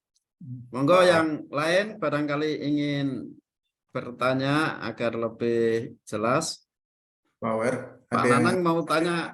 Pak Nanang sama Pak Mahfud, Pak Hafid Maksum, angkat tangan. Silakan Pak Hafid. Pak Hafid atau Pak Nanang? Ya, terima Yang kasih. senior dulu. Senior dulu. Kalau yang lebih tua Pak Nanang sebetulnya. Oh gitu ya. Baik, terima kasih. Assalamualaikum warahmatullahi wabarakatuh. Waalaikumsalam.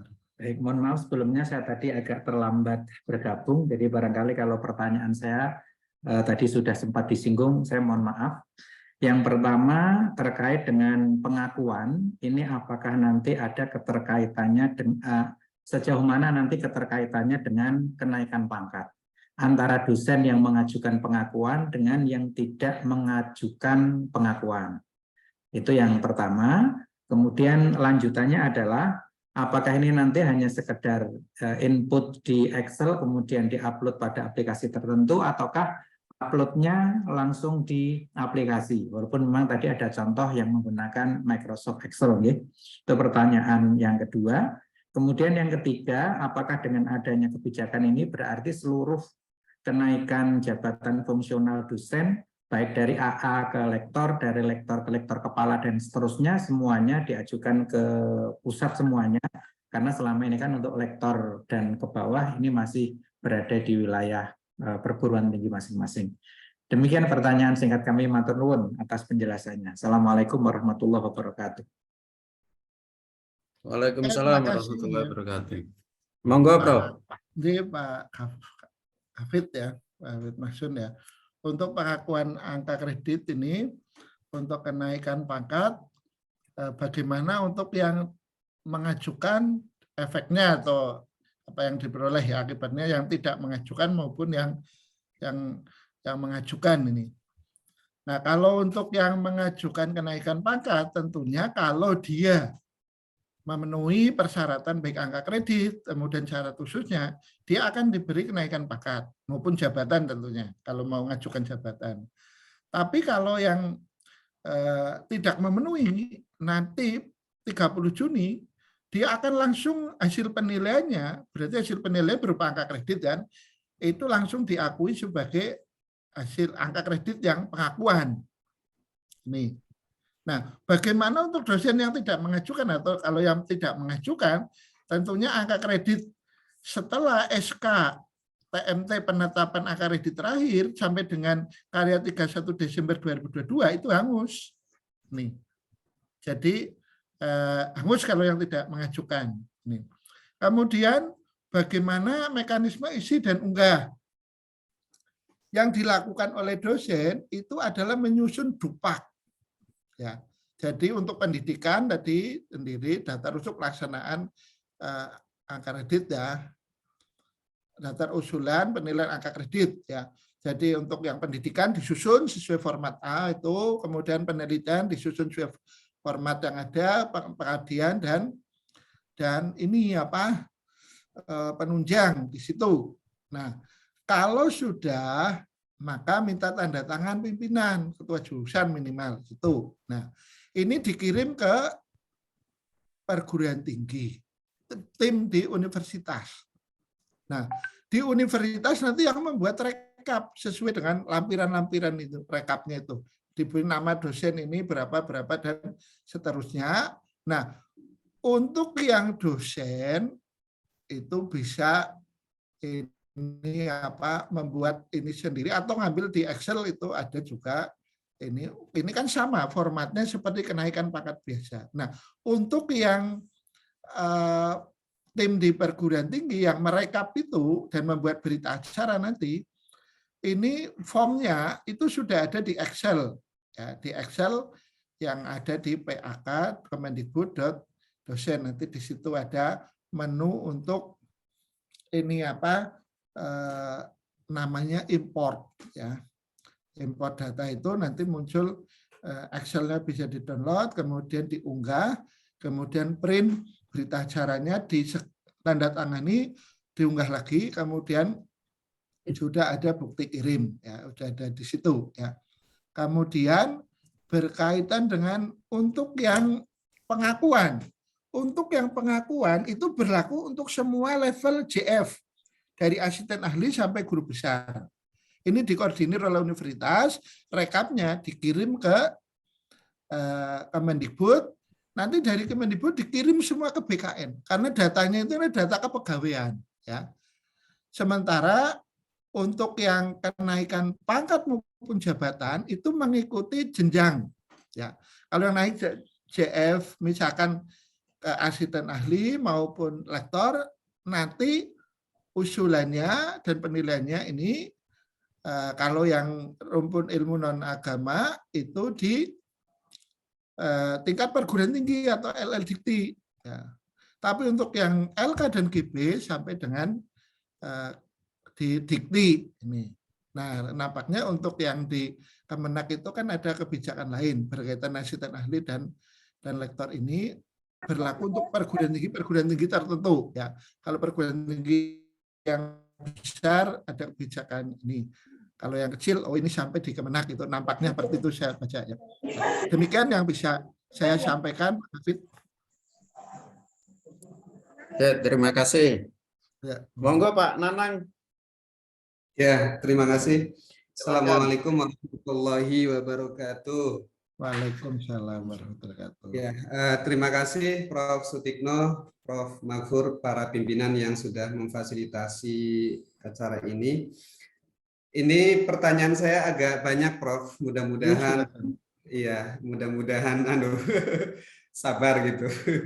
Yang pertama, ini ada beberapa yang sudah proses ya kemarin itu ya, termasuk saya. Kebetulan saya sudah ditetapkan PAK-nya per tanggal 6 Oktober 2022. Dan ada juga teman-teman yang sedang mengajukan begitu, meskipun mungkin PAK-nya belum keluar. Nah, apakah yang sudah mengajukan itu terkena proses transisi ini gitu? Kalau saya sih katanya sedang pengajuan SK ya, PAK sudah ditetapkan sedang pengajuan SK. Kemudian pertanyaan berikutnya, jadi di PAK itu yang saya sudah ditetapkan itu waktu penilaiannya 1 Juli 2019 sampai September 2022. Nah, ada beberapa naskah saya yang terbitnya itu sebelum September 2022, tetapi belum diajukan di PAK yang sudah ditetapkan itu. Nah, apakah itu bisa diklaim sebagai pengakuan nanti yang sampai batas 30 Juni 2023 ini? Ya, teknisnya sih karena kemarin waktunya agak panjang ya, antara waktu saya mengajukan dengan terbitnya PAK itu gitu. Waktu agak panjang itu ternyata masih ada yang terbit, ada beberapa naskah yang publish sehingga belum tercover waktu di pengajuan kemarin. Nah, tetapi waktunya kan sudah lewat karena batas penilaiannya 1 Juli 2019 sampai September 2022. Kemudian pertanyaan berikutnya ini terkait dengan ke depan, Prof. Terkait kebijakan ke depan ya. Kebijakan intinya yang saya pahami itu adalah bahwa konsekuensi dari aturan baru ini itu menguatkan peran pimpinan kelembagaan gitu ya, agar visi misi kelembagaan itu bisa berjalan. Maka kemudian ditetapkan nilai 150% dengan nilai sangat baik dan 100% gitu dengan nilai baik, dan nilai itu dilakukan oleh pimpinan. Nah, ini kan saya ingin bertanya terkait konsekuensi dari itu ya, konsekuensinya, karena saya belum paham juga, karena penilaian pimpinan ini kan agak subjektif juga ya kalau menurut saya gitu. Yang pertama terkait dengan subjektivitas dulu itu, apakah ada semacam aturan untuk mengobjektifkan agar tidak terlalu subjektif gitu. Misalnya begini, kalau beban lebih, syarat kewajiban khusus terpenuhi begitu, kemudian BKD terpenuhi, kemudian bagus, maka meskipun pimpinan menganggap tidak baik, minimal dapat 100%, syukur-syukur 150% misalnya. Apakah ada aturan seperti itu? Atau sebaliknya, kalau misalnya kewajiban khusus lektor kepala atau guru besar atau lektor itu tidak terpenuhi, maka pimpinan maksimal misalnya 100%. Tidak boleh 150%. Kalau subjektif kan suka-suka pimpinan kan misalnya padahal kewajiban khususnya tidak terpenuhi tapi dinilai 150% begitu. Itu. Kemudian pertanyaan berikutnya, 150% dan 100% itu apakah berdampak pada PAK? Sehingga kalau misalnya hitung-hitungan PAK-nya penambahan KUM-nya 100, kalau dinilai 150% jadi 150 misalnya. Atau sebaliknya, kalau misalnya dinilai pimpinan 75 meskipun KUM-nya 100, maka hasilnya tidak 100. Mungkin ini kita batasi ya Pak Nanang untuk yang pemberlakuan ketentuan baru setelah 1 Juli aja nanti bahasnya ya, karena kan belum ada aturan turunannya sehingga kita tidak mendiskusikan dengan berandai-andai gitu ya. Kita belum terlalu progresif gitu. Ya, kita tunggu yang Kemenpan RB yang JF dosen yang baru itu ya. Masih. Iya. Ya. Mungkin yang kaitannya dengan transisi ini. Ya. Nggih, ngapunten, nggih. Matur nuwun. Ya, berarti itu saja Prof dari saya. Mohon maaf. Assalamualaikum warahmatullahi wabarakatuh. Waalaikumsalam warahmatullahi wabarakatuh. Oke ya.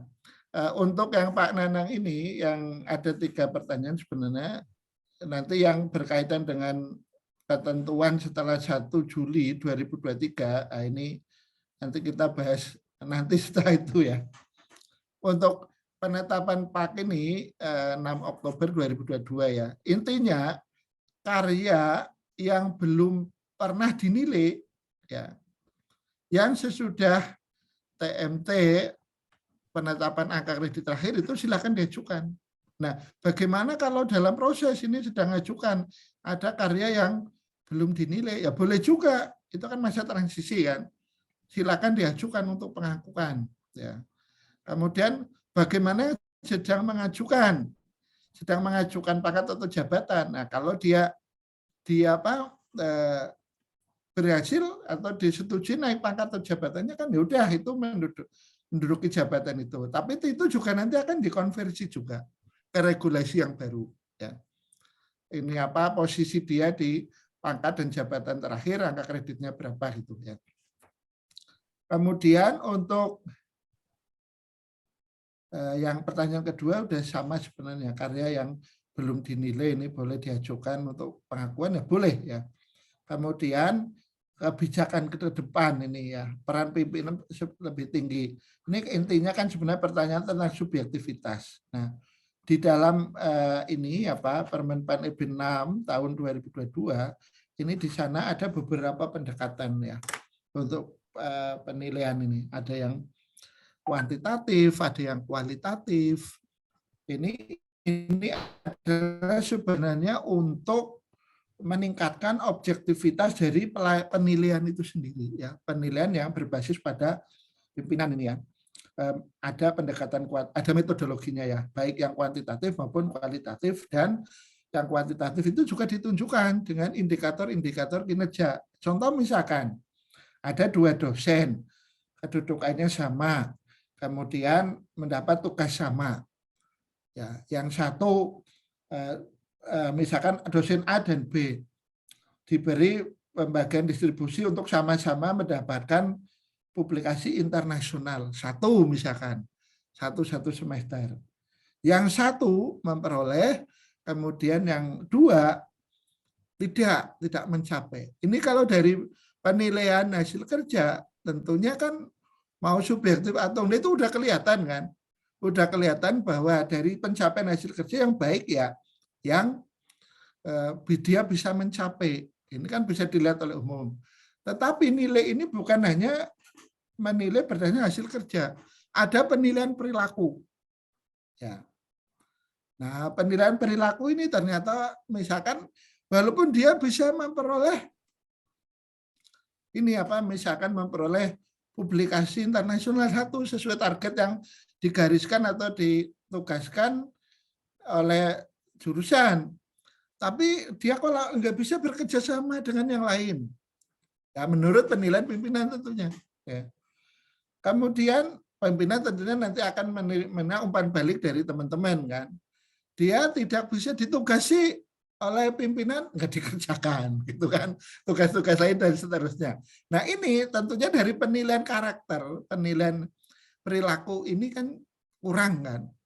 Nah nanti baik penilaian hasil kerja dengan penilaian karakter ini disatukan, baru nanti hasilnya apakah predikannya sangat baik atau baik, dan nanti merupakan kombinasi dari penilaian hasil kerja dan penilaian karakter ini. Nah, bagaimana kalau ada dalam penilaian ternyata dijumpai ya menurut yang dinilai ini, yang dinilai kan berarti asesi ya, kurang objektif.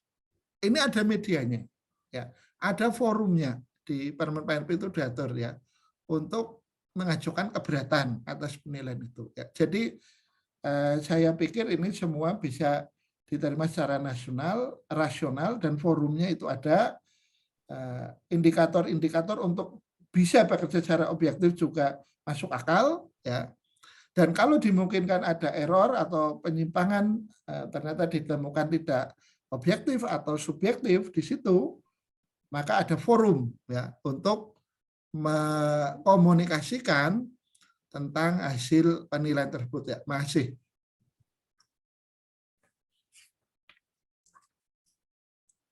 Ya, terima kasih Prof atas penjelasannya. Ini ada titipan pertanyaan ini Prof. Silakan. Terkait teman-teman yang sedang tugas belajar ya,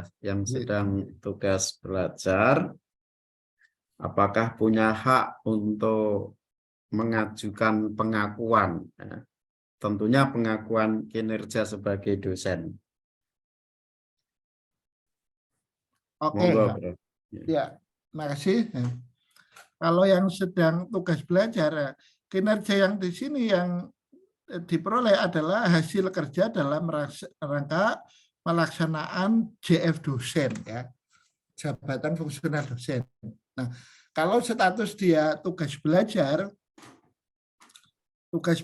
itu kalau untuk pengakuan angka kreditnya tentunya angka kredit pada saat dia menjalankan JF, ya, menjalankan tugas belajar. Nah, kalau pada saat dia JF-nya tidak aktif atau diberhentikan sementara misalkan, karena tugas belajar kan nggak bisa dinilai. Ya, ini. Nah, kemudian kalau berkaitan dengan apakah dosennya tugas belajar kan udah lama tidak bisa naik pangkat, itu sebenarnya bisa naik pangkat secara reguler. Ya. Tidak melalui angka kredit, tapi naik pangkat secara reguler, dan itu di dalam Permendikbudristek tentang tugas belajar sekarang dinyatakan secara eksplisit ya, karena itu hasil diskusi dulu tim di Kemendikbud dengan tim Menpan, yang selama ini pemahaman dosen itu harus naik pangkat harus mengumpulkan angka kredit. Oh, enggak juga, ya, tidak selalu ada boleh naik pangkat karena dia sudah bekerja sekian tahun, naik pangkat namanya reguler ya, tapi hanya satu tingkat ya, satu tingkat tidak memerlukan angka kredit, itu dia bisa naik pangkat secara reguler. Nah kalau mau naik pangkat lagi ya harus ngumpulin angka kredit nanti ya, itu ya. Makasih ya, itu yang bisa kami sampaikan. Ya, terima kasih. Ya, berarti ini teman-teman yang sedang tugas belajar untuk pengakuan angka kredit harus di saat dia aktif ya, gitu ya Prof. Tapi ada mekanisme kenaikan pangkat lain ya melalui reguler kalau dari sisi waktu dan regulasi memenuhi syarat dan ketentuan itu. Monggo Bapak Ibu, apakah masih ada atau sudah cukup? penjelasan Ada pertanyaan di chat ini, coba saya jawab Pak Warek. Oh, nggih, siap. Monggo. Yang pertama pertanyaan dari Bapak Kordi Fadal ya. Apakah angka kredit yang sudah mendapat pengakuan nanti bisa dipakai untuk kenaikan jabatan? Kalau kenaikan jabatan tidak bisa ya. Kalau pangkat satu tingkat dimungkinkan. Ya. Berhubung saat ini belum memenuhi syarat khusus. Ya. Kalau jabatan tidak bisa ya. Kemudian dari pertanyaan Ibu Anindya Emsa, apakah jika pengajuan AA kolektor yang sudah cukup poin, berarti angka kredit ya, sudah mencukupi, tetapi belum 2 tahun masa asisten ahli bisa diakomodir sebelum 1 Juli 2023. Jadi ini kan masa jabatan ya, belum 2 tahun. Ya, misalnya AA di bulan November dan pengajuan kolektor di bulan April. Nah, kalau ini sebenarnya ketentuan ya, ketentuan masa jabatan untuk naik jabatan kan menduduki jabatan sebelumnya 2 tahun minimal. Nah, permasalahannya di sini, kalau ada penerbitan SK baik di Kemenak maupun Kemendikbud, yang yang dokumen itu misalkan membandingkan TMT sebelumnya, ini misalkan persis 2 tahun. Ya. Berarti pada saat pengajuan, misalkan TMT SK jabatan sebelumnya 1 April misalkan 2020, kemudian TMT jabatan sebelumnya sesudahnya 1 April 2022 misalkan, atau ini kan 2 tahun persis ya. 2 tahun persis. Kalau dari sisi SK ini sah betul ya. Karena SK-nya menyatakan kan bahwa untuk naik ke jabatan berikutnya minimal menduduki jabatan tersebut 2 tahun.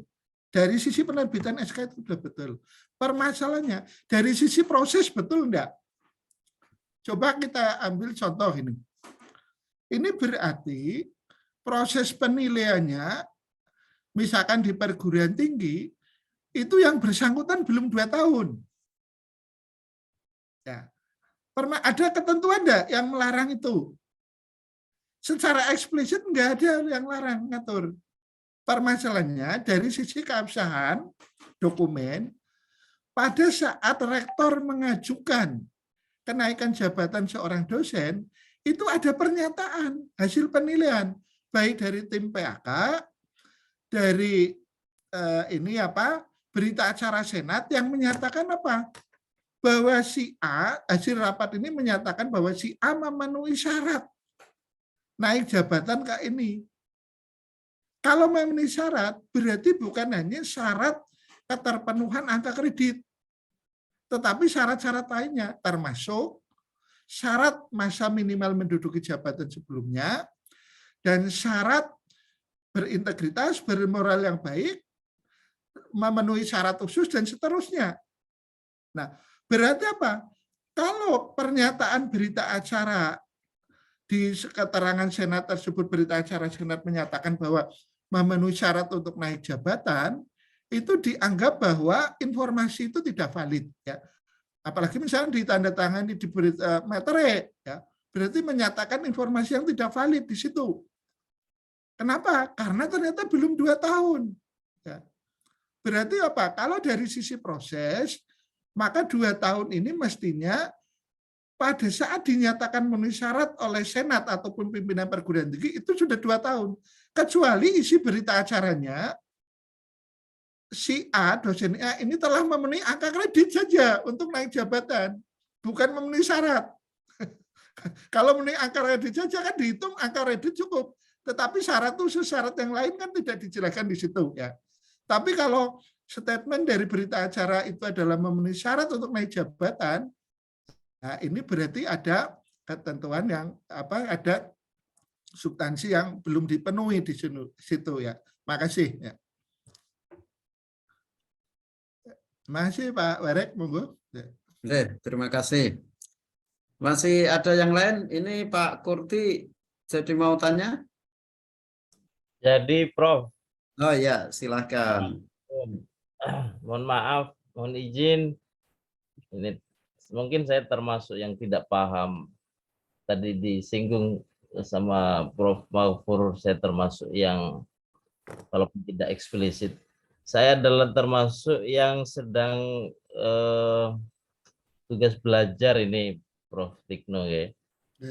Nah, posisi saya sekarang ini langsung konkret cerita tentang kegalauan saya ini, Prof. Saya sedang di posisi lektor 300. Lektor 300 sejak awal 2017.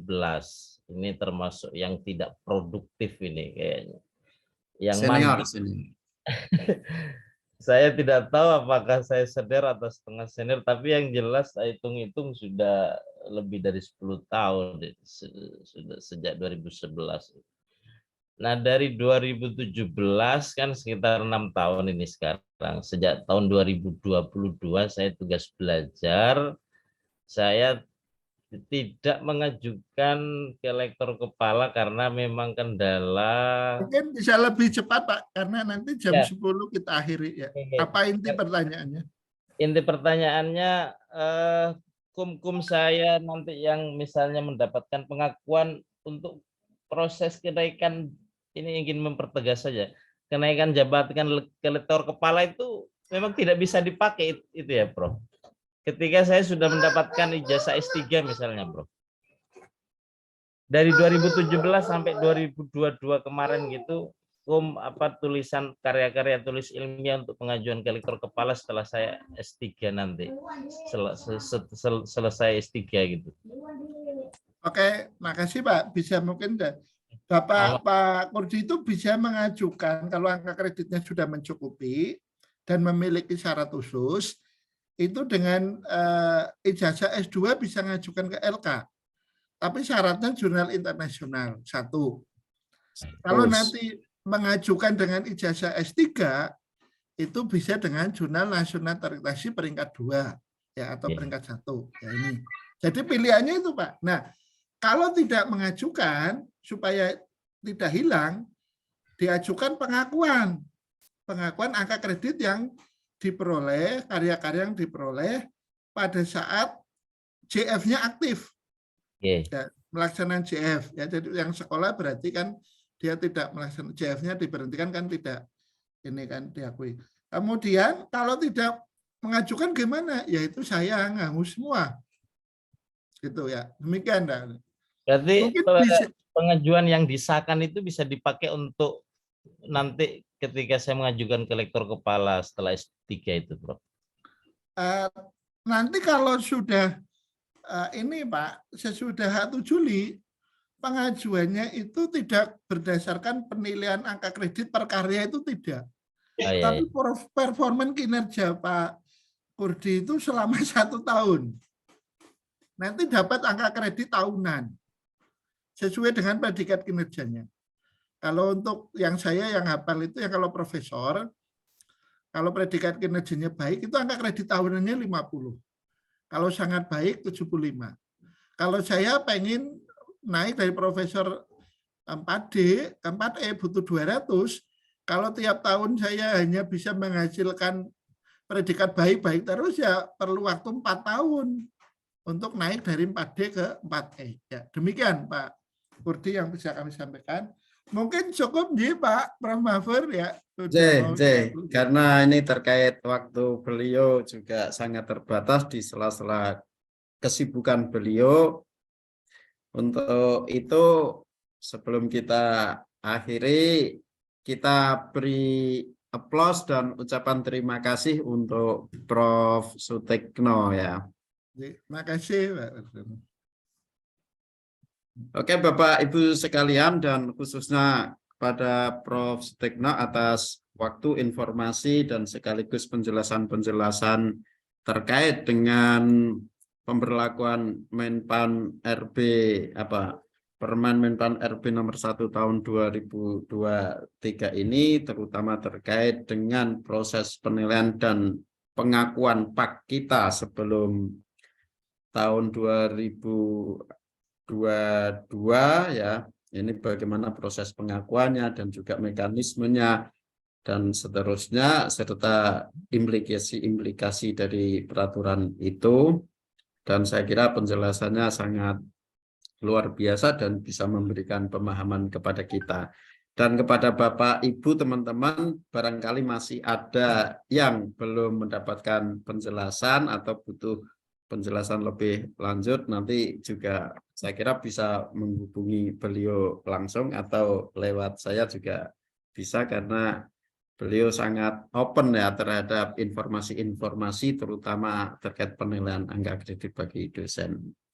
Terima kasih Prof atas waktunya. Semoga kita bisa ketemu lagi di forum yang lain. Kalau memungkinkan bisa offline seperti 2 tahun yang lalu kita juga offline di kampus Panjang ya. Matur nuwun sangat dan terima kasih partisipasi Bapak Ibu sekalian. Kita akhiri forum ini dan tentunya harapan kami nanti semuanya sudah bisa dan memulai menyiapkan merekap hasil-hasil kinerja kita selama ini dan nanti diajukan sesuai dengan form-form dan ketentuan yang berlaku. Akhirul kalam, wallahul muwaffiq ila aqwamit thoriq. Wassalamualaikum warahmatullahi wabarakatuh. Makasih Pak. Terima kasih Prof. Tekno. Terima kasih Profesor. Teman-teman. Terima kasih banyak. Ya. Sehat selalu Profesor. Amin, matur nuwun. Matur nuwun, Prof. Kalian.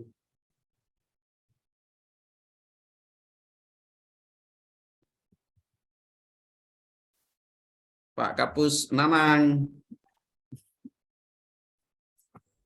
Siap, Pak Bos. Ya, ayo pengakuan. Mbak Rian. Pak Makmun, gimana kabarnya Pak Makmun? Puasa enggak ini? Pak Makmun kan musafir itu, boleh enggak puasa? Prof Mahfur, kalau boleh izin bertanya, kayaknya ini pertanyaannya Budiah yang di chat itu mewakili angkatan saya yang pupuk bawang, mungkin bisa dibantu sedikit jika ada 1 atau 2 menit. Gimana yang untuk teman-teman yang kenaikan pangkat masih dalam proses penilaian? Ini yang bukan. Itu bukannya itu yang atasnya. Yang Diah Puspita Ningrum. Diah Puspita pengajuan AA sudah memenuhi semua syarat untuk bukti dokumen, tapi proses pengajuan masih berjalan untuk memenuhi satu. Apakah boleh? Ya, ini mengajukan TMT sudah punya TMT terakhir belum? Penilaian belum ya? Belum, kan masih baru, Prof. Maksudnya ini baru mau AA ini. Ya, kalau jadi intinya kan kalau itu hasil kinerja sebelum Desember 2022 itu kan nanti bisa diajukan pengakuan dengan mengacu PO PAK yang tahun 2019. Tetapi kalau setelah itu nanti mengikuti aturan baru, Mbak Rian ya. Nah ini teman-teman sudah belum mengajukan ya ini ya, berjalan ini. Belum, jadi itu kami kan TMT-nya 1 Maret, Prof. Jadi ketika masuk itu semester sudah berjalan. Jadi waktu itu pertama kali masuk nggak dapat jam mengajar. Nah, baru dapat jam mengajarnya itu semester kemarin dan semester ini. Sementara syaratnya harus 2 semester ya. Iya, begitu. Meskipun SK-nya untuk yang semester ini sudah keluar. Pertanyaan singkatnya adalah apakah kami sudah bisa ikut mengajukan AA di masa transisi ini atau masih harus menunggu waktu tertentu begitu. Ini kalau aturan Menpan RB itu kan nanti berlaku mulai 2023 dengan ketentuan baru. Jadi kalau mendengarkan penjelasan dari Prof. Tekno tadi, teman-teman bisa mengajukan pengakuan, ya, pengakuan sampai Desember 2022 untuk kinerjanya ya diajukan. Jadi semuanya diajukan untuk pengakuan. Lah, baru nanti yang 2023 ini dengan ketentuan baru. Lah, ketentuan barunya seperti apa? Ini kan belum jelas juga ya, belum ada regulasinya. Gitu, Mbak Siap. Rian ya. Karena Siap. ini di pertengahan ini ya, ada 2 fase ya. Fase yang berlaku PO-PAK yang tahun 2019 itu acuan pedoman kita, tetapi ini juga ada aturan baru. Jadi diajukan untuk pengakuan dulu. Nah, gitu ya. Oke, siap. Terima kasih, Prof. Ya, oke. Tetap puasa ya, Mbak Rian ya. Oke, Prof, siap. Pak Warek, Assalamualaikum. Waalaikumsalam. Mana foto terbaiknya? Lagi check up nih, sambil check up. Waduh. Udah datang belum yang presentasi? Mau tanya nih, mau tanya. Ya, pengakuan ini bisa. Monggo, monggo. Tanya. Kalau dosen nggak pernah naik pangkat sama sekali. Iya, iya. Dosen nggak pernah naik pangkat sama sekali. Apa bisa naik pangkat secara otomatis? Kalau penjelasan Prof ini bisa, Pak Aris, bisa. Bisa tapi sekali. Tapi di kita belum pernah sama sekali itu. Nanti coba OKPP kepegawaian biar mempelajari lebih lanjut. Jadi memang selama ini kita pahamnya kalau dosen itu harus ini ya,